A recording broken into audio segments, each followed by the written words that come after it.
The next presentation is from Pedro Écija Serrano. He's an independent consultant currently based in Ireland. He's helping clients with actuarial and AI topics. Pedro is an actuary with more than 25 years of experience in insurance, working in industry and consultancy. He has served in a wide range of roles, including pricing, reserving, solvency, risk management. His main focus for the last 10 years has been machine learning and AI, including ethics, governance, and risk management. He is going to talk about the AI risks that no one talks about. I'm quite curious about it. Before he starts, I want to point out, if you have questions, please take a look in your screen on the right-hand side, where you can simply, in the Q&A area, can type your question. Pedro, the floor is yours. Welcome. Well, thank you very much. Thank you very much for that presentation and for inviting me to speak. I've been listening to the previous speakers, and I think they've set the bar very high. I feel now somehow inadequate. I'm not sure I'll be able to meet that standard, but I'll try. I want to talk today about what I consider the AI risks that no one really talks about. Now, ever since I put the presentation together, I've seen that some of the topics I discuss here are becoming more commonly discussed as well. I think that's a very good thing. I still hope that you'll find them thought-provoking and that it brings you something new that maybe you had not considered before. So I'm not going to cover the AI risks that everybody's talking about, because I presume you're all familiar with them. I'll go straight to the other ones.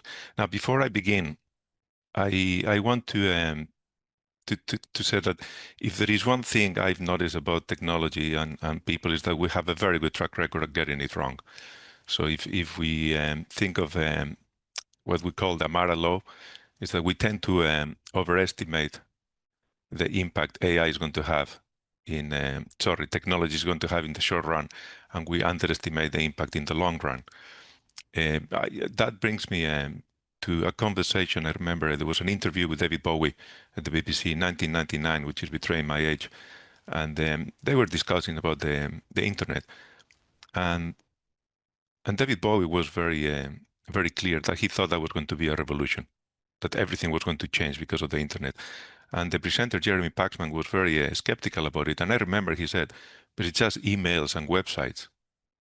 And David Bowie said, no, it's going to change radically how we interact with each other, how we produce media. And I remember that quote. I don't think we've seen the tip of the iceberg. I think the potential of what the internet is going to do to society, both good and bad, is unimaginable. And I think about AI in very similar lines. I think it's going to take somebody like David Bowie, someone who's thinking outside of the box, someone who's maybe not related to the technical process of making AI, but maybe a more creative process of seeing things from a different point of view, that will make us see the true potential, and for good, but unfortunately probably for the bad as well. And with that, I'll move on to my the first risk I want to highlight, which is the return on investment. I think most companies out there, they know AI is going to be useful, but they don't necessarily have a clear idea of what value AI is going to add, what that value is going to look like, and how they're going to measure it. And I mean, there are considerable amounts of money being invested in AI at the present, so I think it is worth thinking about that. Also, most projects are going to either fail or under-deliver. That's just the nature of all technologies at the beginning. So from my point of view, I think we need to work more as a long-distance race rather than a sprint. AI is not going to go away, so we need to look at that in that frame. Like it's not something we need to deliver next month, next 6 months, and then be done. Like it's going to be with us for forever now. I hear a lot of people complaining that at their workplace they're just being given access to these AI tools, and then they expect to already be immediately more productive. It doesn't really work like that. So I need to rethink how we want employees to engage with AI, what role AI is going to play, in the productivity of our employees and the value they add and so on. I think from my point of view, probably focusing more on the best way to use AI will be more beneficial than trying to do more and do faster. And but that's my own view. Take it with a pinch of salt. At the same time, we have to acknowledge that there is a lot of pressure at the moment from shareholders, from our competitors, from senior leaders that they want to invest. They are believers in AI and they don't want to be left behind. So we have to manage that as well, and we need to make sure that whatever investment we make in AI is aligned with our strategy. Is we are investing in AI because it's going to help us deliver in our strategy, as opposed to because we need to be seen as working with AI. But also we need to think seriously about how it's going to deliver value, what that value is going to be, and how we're going to feel it real. For the next risk, I think we need to manage our own expectations in terms of the value that AI can generate. AI is definitely incredibly useful. There is no doubt of that, but it is not it's not the solution for everything. It's very smart, but I'd say in my own experience, it's smarter in some areas than in others, and we need to consider that. At the same time, I realize that the more we engage with AI, the less we engage with our colleagues. I think that's also detrimental. Working with people fosters collaboration. It helps us build a culture in the company. We learn from the experience of our colleagues, not just ourselves. It helps us create bonds that make us happier when we go to the office or when we switch on the computer in the morning, because we're going to work with people that we like. So the more we rely on AI for support and less on our colleagues, that's going to have a detrimental impact as well. So I think we need to find a balance between leveraging the possibilities of AI, but without losing the human touch. I think that's very important, and we'll see more on this later on. Also, we need to realize that AI is very recent. We're still developing what best practice looks like. So we're going to change our minds very often. We're going to say, okay, now this is the best way to use AI. That will change in 6 months' time or in 12 months' time. We need to be prepared for that. But also, we need to be aware that with AI sounds very confident. It's designed to sound confident. It's still a probabilistic model. It's going to give us answers that they are probable, not necessarily correct, maybe based on what is an opinion that is more frequently held. Once again, that's not necessarily the right opinion or what is true. And I regret not having come up with a better term at the time when I wrote the presentation. But for me, it's like we could be joining a race to mediocrity. I think now it's called the AI slop. So that's probably has a better ring in your ears than mediocrity. But that's what I was afraid at the time. For the next rate, I think I want to highlight the 2 studies that they mentioned there. There are many more, but those were the 2 that I thought were more important at the time. The first one was about the impact on cognitive offloading coming from extensive use of AI. So the authors of the report or of the paper consider that moderate AI use does not significantly affect critical thinking, but excessive reliance leads to diminishing cognitive returns. Now, what's moderate versus what's excessive might depend on the individual, but I think the lesson here is quite significant. The more we use AI, the less we think by ourselves, and we engage in critical thinking. The more we get used to engaging with AI, the more we trust its results, as opposed to look at them with skepticism.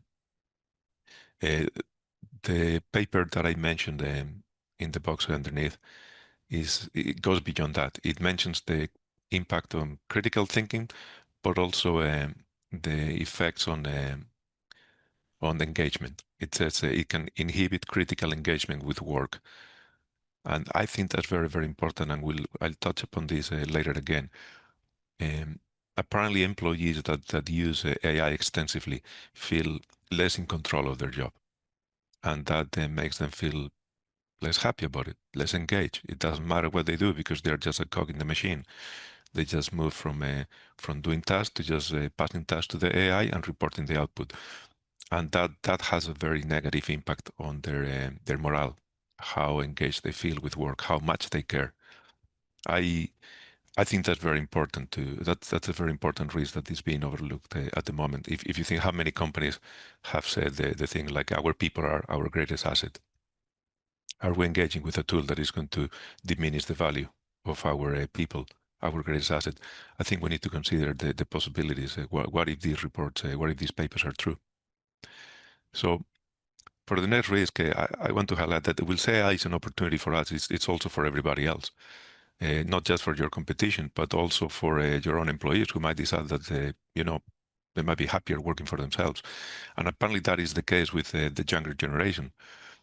So according to that survey, over 2/3 of Gen Zers plan to pursue freelance work and side hustles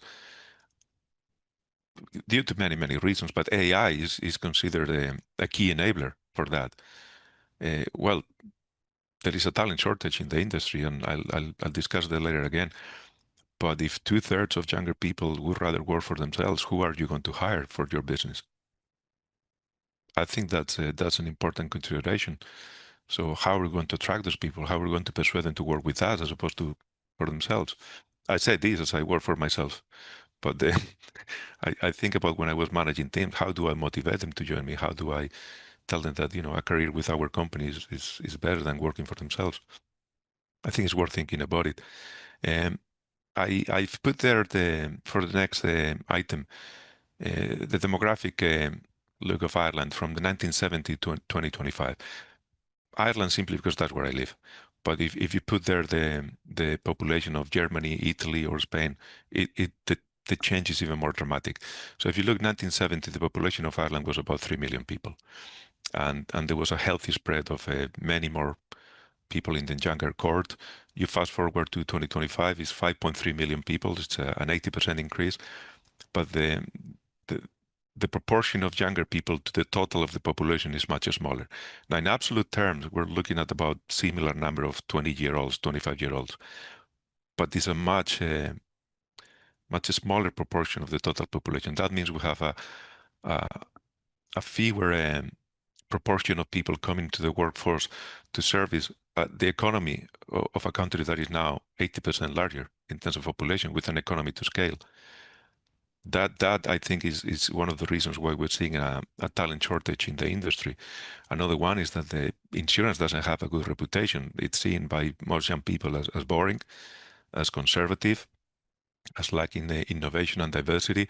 I think insurance is great, but we need to pass that message on to the younger generations as well. And remember, 70% of them would rather work for themselves than to join an insurance company. So this puts a lot of pressure on how to make the most out of younger employees. And the clear view is that, well, you leverage AI, but we know what happens if we overdo with AI. So how are we going to manage this gap?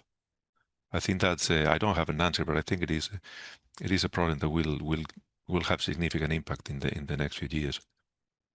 In addition, I want to comment on what I see as provider dependency. There are not many AI players at the moment. We can all name a few that seem to dominate the field.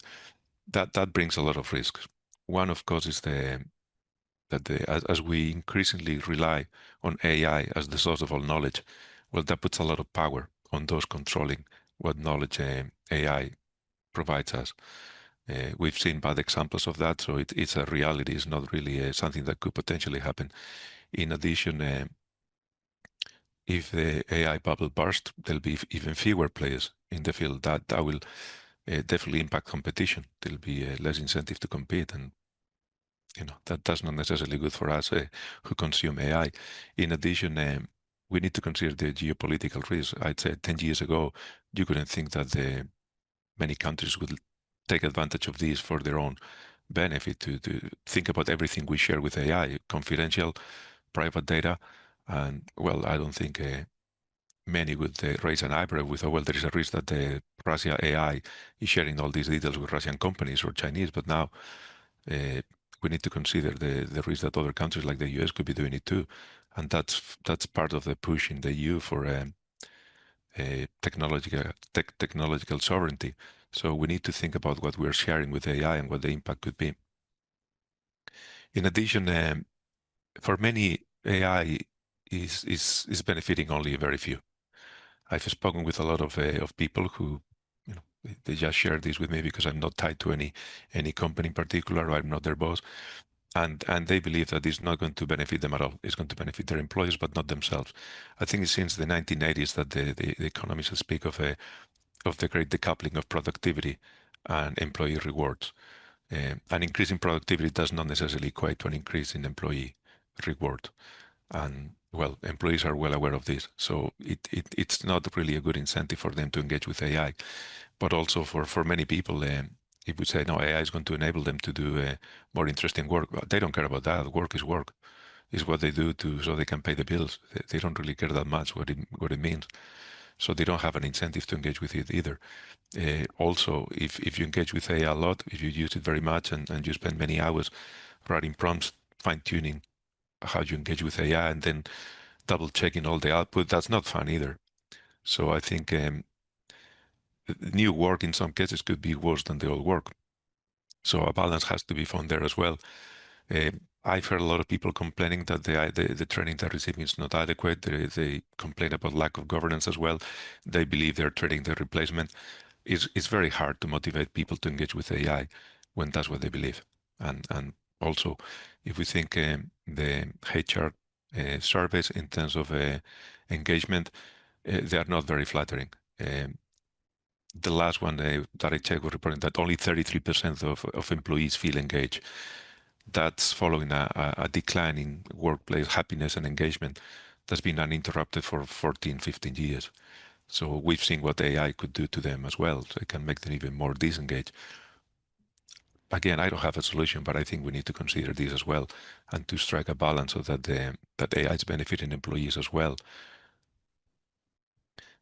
Another thought is how sustainable the industry is, and I don't mean necessarily just from an environmental point of view, which is important as well.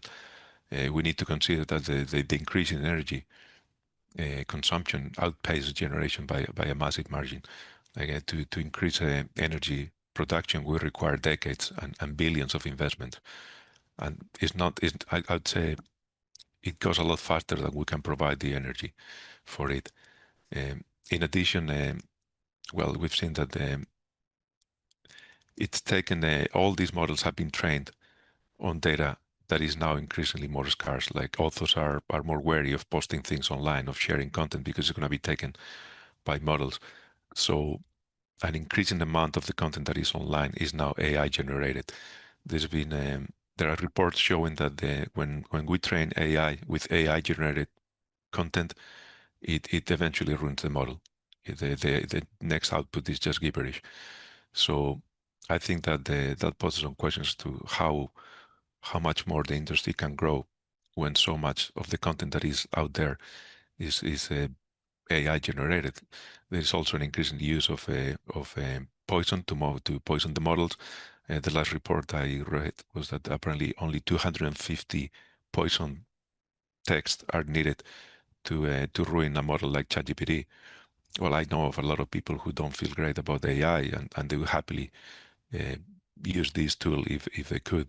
So it's worth considering as well. Maybe not so much a risk for us users, but for those who are training these models. And finally, I think we need to consider the ethical aspect as well. We've seen that how these models have been trained. They were trained without asking for permission, sometimes maybe breaking the law as well. We've seen the litigations coming up. I don't think they'll be the last ones. And well, we need to consider that. Like that. Does that bother us? Should it bother us? Should we have strong thoughts about using AI, given how it's been generated, how it's been created, but also very importantly, regardless of what we think, what do our employees think about this? Because if they don't feel great about it, if they think it is unethical, it's going to be very hard to engage with them and make them adopt it enthusiastically. But also, how does society think about it, or our clients? Are we going to be subject to a boycott because we use AI? I think those things are worth thinking about it, but also considering that will say AI is great, it's terrible when it comes to diversity, to discrimination and biases. It exacerbates those that are already present in society. So we need to to take very good care of those risks and to have a very clear thought on where we stand in relation to these topics. And I don't want to run over time, so I'm going to leave it there, and we have some time for questions if you want. Thank you, Pedro. Yes, we have questions. Easy ones. Sorry? Easy questions. Yeah, I have a question from the audience. Working with real humans instead of AI in some fields, for example, customer service chatbots, may be an attractive USP for clients and less expensive or generate more turnover at the end. Can you comment on that? Yeah, well, I think definitely there is a strong attraction to that. It's a lot cheaper than using people to engage with clients. And now I think as anyone who's engaged with a chat box, it can be very frustrating too, and they don't always work. I think they're great for simple issues, not so much for the more complicated ones. But there is also a risk for the company using AI to engage with clients, which is that you are legally binded by what the AI tells your customers. Mm-hmm. And there are already been cases like this in some countries, and that brings a significant risk. How do you put the necessary guardrails? How do you make sure that AI is not getting you in trouble saying things that aren't true? Okay. Yeah. Yeah. I have another question for you. Talking about the AI slop, what do you think it is the cause? Why is it caused? How is it caused, that AI slop? Well, I obviously I don't know for sure, but I do have my own theories. I think it's probably a combination of two factors. One is disengagement from part of employees. They just don't care. They give you something that looks good, and that's good for them. Another one is that we need to rethink the way our employees add value now in the age of AI. So in the past, it used to be we were handing down tasks, and our employees would carry out those tasks and give us the outcome. Now AI is doing those tasks. So I think we need to engage with our employees in a different way, give them more context, give them more background information, because otherwise they're giving us information that they themselves don't know isn't good enough. It's not necessarily that they don't care, which I think it is sometimes the case, but in many other cases, like they themselves don't know, it's not meeting the mark because they themselves don't know what the mark is or what we had in mind when we asked for that report. So I think we need to change the way we engage with our employees, so they can ensure they're delivering us the value we expect. I hope it makes sense. Yes, okay. There, I see new questions popping up. From a board perspective, how do we ensure AI is used ethically and is subject to effective governance? Well, that's a very good question. Well, when it comes to ethics, we need to differentiate between morals and ethics. Morals would be what I personally think, but then ethics is like what do we agree as a group of people that is good, and you need to have that conversation at the company level. So what do your employees think about it, and but also bear in mind what your clients and society might think, and then well, you have to decide what's acceptable for you and stick to it. And inevitably, people will disagree, other people will agree. But if you truly believe that what you're doing is right, then you have to stick with it. But you need to have that conversation, which is not going to be easy. It's going to challenge Mm-hmm. people's views, and you need to have a policy, make sure that everybody in the company understands what your business understands as this is good, this is ethical, and also have very clear idea of what this is not ethical. So we don't do that.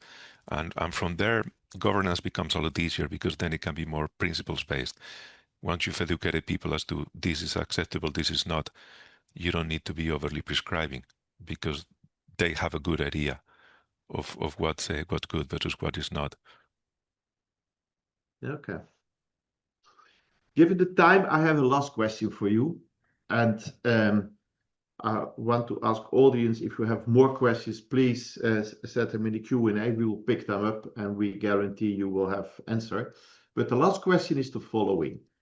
Regarding the impact on AI on employees, how is AI different than the internet innovation? Do you see this far more radical changes, or can the impact on employees be seen as temporary and we simply need to adjust on where we add value? Well, I think for some employees it's going to be similar. Think about banking, for example. How many branches closed down when internet banking became a thing? So many employees are going to lose their jobs because AI will replace them. That's the truth. It's already happening. But in addition, it's going to be similar to the internet in things like, think about social media. And then we were very naive at the time and went with social media freely and without any concerns. And then we realized actually it's been abused. It's been used for things that were not very, very ethical. And the power of the algorithm, the impact it has had in the mental health of a lot of people. Well, AI is going to be that in steroids. We're sharing much more with AI, and it has a reasoning capacity that the algorithm never had in social media. So I think it's going to be similar to the internet, but a much larger scale in terms of disruption. But also, as I mentioned before, we need to rethink the value employees add. In many cases, their value is not going to be finishing tasks because AI will do those tasks. It'll be engaging with AI to make sure the tasks are done well, they're done accordingly to the right standards, that they don't do something that shouldn't be done, that type of thing. That's why I say we need to rethink how employees are adding value to a business. And it's going to be different the more you engage with AI. Okay. Now, thank you very much. I said already the last question. I think we are quite well in time. So thank you very much. Very interesting presentation.